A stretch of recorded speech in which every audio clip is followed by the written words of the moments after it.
At 75, Suzi Quatro finally talks about Chris Norman. Suzi Quatro was born Susan K. Quatro on June 3, 1950 in Detroit, Michigan. From the time she was very young, she was really good at music. And this talent would turn her into a famous name all around the world. Unlike many women singers back then, Suzi didn't just stand in front of a band and sing. She broke down walls by making her own place as a bass guitar player wearing leather clothes in a music world run mostly by men.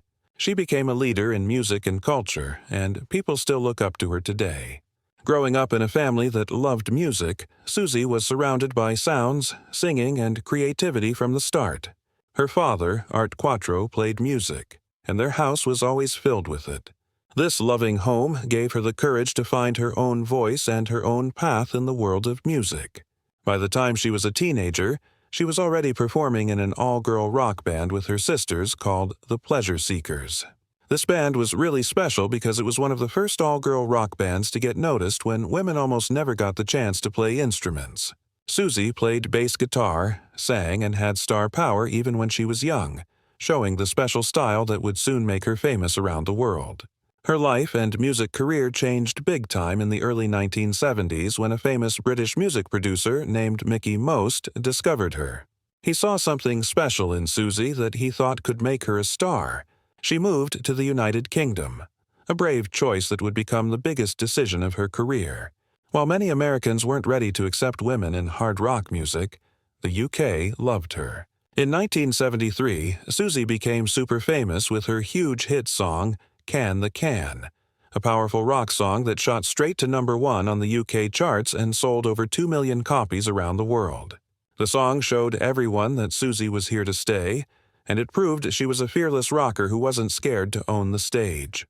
Throughout the 1970s, Suzi Quatro became one of the biggest female stars in rock music. Songs like 48 Crash, Devilgate Drive, and The Wild One all became huge hits around the world and showed off her special mix of strong singing, punchy bass guitar playing, and rebellious attitude.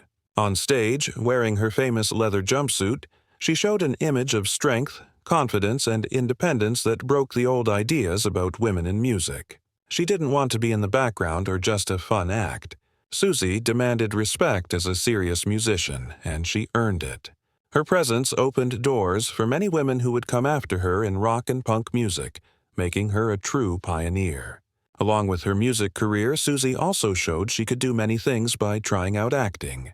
She became known to American TV watchers in the mid-1970s when she played Leather Tuscadero on the popular show Happy Days. This role made her more famous in the U.S. and let her show her personality in a new way while still staying true to her rock and roll identity. Her success in different areas proved that she was more than just a singer. She was an entertainer with many different talents. What she did for music wasn't just about having hit songs, but about influencing others. Suzi Quatro has been credited as a direct inspiration for later female rockers like Joan Jett, Chrissie Hynde, Debbie Harry, and the Runaways. These artists have openly said that Suzi's courage and style gave them permission and confidence to follow their own careers in music types that were usually run by men. In this way, Suzi's legacy isn't just about the records she sold, but about the doors she opened for others. She became a role model without even trying, and by doing that, she changed the sound and the look of rock music for generations. Even as the years have gone by, Suzi Quatro has never slowed down. She has kept touring, recording, and performing well into the 2000s, proving that her love for music is as strong as ever. Albums like Back to the Drive in 2006 and No Control in 2019 showed that she could still make exciting, energetic music that her fans loved.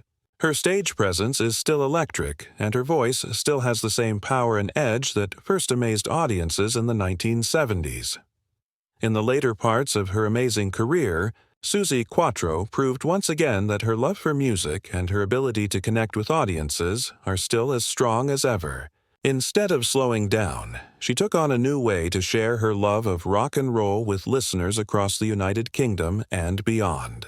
Going on the radio on BBC Radio 2, Quatro brought her special personality, huge knowledge of rock history, and personal stories from decades in the music business to a whole new audience. Her first radio show, a fun program called Rocking with Suzi Q, was more than just a show. It was a celebration of the music that shaped generations. Listeners tuned in not only to hear the classic songs she picked, but also to hear them through her eyes, made richer by her behind-the-scenes stories and real excitement.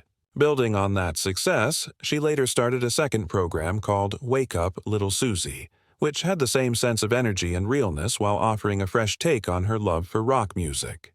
These programs quickly became favorites among fans who loved hearing Quatro's voice, not just as a singer, but as a storyteller, guide, and supporter of the music that continues to inspire her. By going into radio broadcasting, she showed once more that her talent goes way beyond the stage, proving that Suzi Quatro is not just a rock star, but also a cultural icon with a timeless ability to entertain, educate, and excite. In 1976, when her career as a pioneering female rock musician was at its peak, Suzi Quatro made a big personal commitment when she married her longtime guitarist and musical partner, Len Tuckey. Their marriage was not only joining two hearts, but also continuing the work partnership they had created on stage. Tuckey, a talented guitarist, had been part of Quatro's touring band, and the two shared not just a love for music, but also an understanding of the special pressures and demands of life in the rock music world. Together, they built a family, having 2 children during their marriage. Balancing being a mother with a demanding international career was not easy, but Quatro, known for her strength and determination, found ways to take care of both her family and her music. Despite their deep connection, however, the marriage had problems over the years. By 1992, after 16 years together, Quatro and Tuckey got divorced, ending an important chapter in her personal life. During their years as a family, Quatro and Tuckey had made a big investment in their future together when they bought a fancy manor house in 1980. Located not far from Chelmsford in Essex, England, the manor showed both stability and success. The couple raised their children there, giving them a sense of home away from the constant travel and public attention that came with Quatro's career. After the divorce, Quatro kept living in the manor with her 2 children, holding on to the house as a place of stability for her family. It became a safe place where she could balance her private life as a mother with her public role as an international performer. In 1993, not long after her divorce, Suzi Quatro got married again, this time to a German concert promoter named Rainer Haas. Haas's work in the music industry meant he understood the demands of Quatro's career, and their marriage gave her both companionship and professional support. By this time, Quatro was an established icon in rock music. She was admired around the world for breaking barriers for female musicians, and having a partner working in the business likely gave her a stabilizing influence. Family kept playing an important role in Quatro's life. In 2006, her daughter and grandchild came back to live in the Essex Manor House, bringing back the family atmosphere that Quatro loved. The house once again filled with the sounds of children, laughter, and everyday family life, softening the loneliness that comes when children grow up and start their own independent lives. However, as time went on, her children eventually moved out again. By the end of 2008, Quatro admitted to feeling what many parents do when their children leave home: empty nest syndrome. To deal with the change, she temporarily put the Essex Manor up for sale, showing both her desire for change and the emotional difficulty of keeping such a large family home when it no longer served the same purpose. Despite these changes, Quatro has stayed deeply connected to the places that shaped her life. She continues to split her time between Essex and Hamburg, keeping ties both to her life in England and to her husband's home country of Germany. Hamburg, with its strong musical history, also gives her a lively cultural base. At the same time, Quatro has never lost her connection to her roots in the United States, especially her hometown of Detroit, Michigan, where her musical journey first began. By keeping homes in Essex, Hamburg, and sometimes spending time in Detroit, she reflects the truly international nature of her life and career, showing the spirit of a woman whose music and personal experiences span continents and generations. At 75 years old, Suzi Quatro has lived through 5 decades in the spotlight, making her place in music history as one of the first women to truly break into the male-dominated world of rock and roll. She's known for her leather jumpsuits, her powerful bass guitar playing, and her unstoppable spirit on stage. But one part of her career has always had a special glow: her work with Chris Norman from the band Smokey.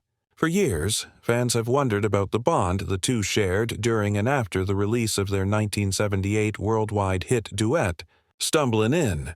Now, with the wisdom of age and experience from a long career, Quatro has finally opened up in more detail about what Chris Norman really meant to her, both personally and professionally. "Chris was without question one of the easiest people I ever worked with," Suzi explained. "There was no big ego with him. In this business, that's rare, especially when two people are put together for a duet that neither of them expected to become such a huge hit.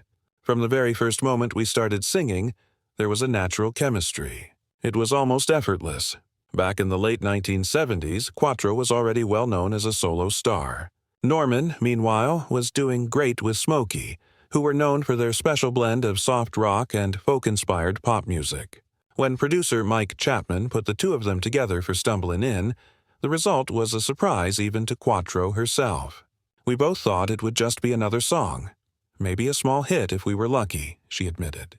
"Neither of us expected it to go to number 4 on the Billboard Hot 100 in America and become a classic that people are still singing 45 years later. That's the magic of music. You never really know what's going to touch people."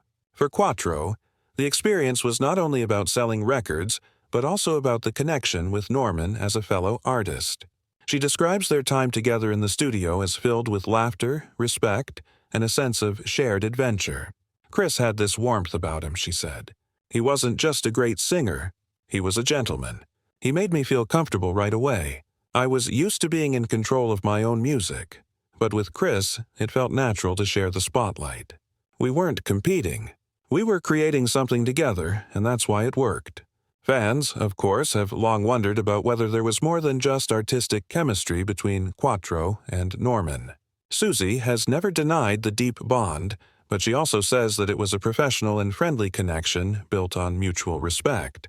"People love to imagine romances behind the scenes," she laughed. "The truth is, we adored each other, but it was about the music. We were both married at the time, and we respected that. What we had was a friendship and a musical partnership that created something timeless. And honestly, that's even more special in some ways." Looking back now, Suzi sees Stumblin'in not just as a song, but also as a reminder of how one song can shape the way the world remembers you. "I will always be the leather-clad rocker with the bass guitar," she reflected.